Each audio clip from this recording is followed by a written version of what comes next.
We're very proud of our heritage.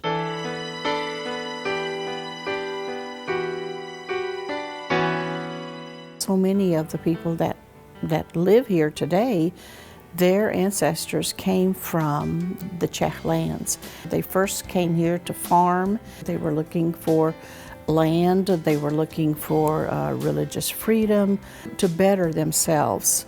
And so they came to this area because at the time, the state of Texas had surveyed the land in these areas. And so they were able to buy very reasonable land, and it was very good land. It had springs around here, and there was one reason it was called Bold Springs at the beginning. It was good land for ranching.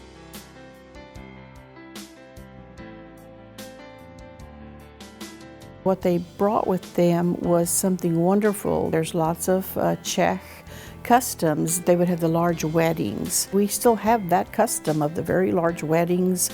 When something, even today, if a family is having some hard time, hardships, the rest of the community will come together and have fundraisers to help with medical expenses and things like that. And that happens all the time. Everybody's helping each other, and that's what has formed this bond.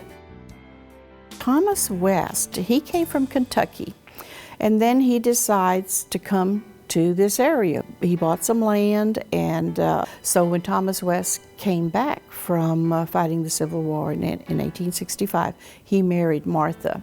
And then they had several children, and they are buried at the White Rock Cemetery. In 1881, the railroad came through. They built the tracks right through his land, and they built the train station on his land. So he started selling supplies and that. Then people would get off the train and they wanted to leave their valuables with him. So he built a bank so they could leave their valuables with him. And we have his safe from the First West Bank. And then he built a lumber company. He also handled the mail.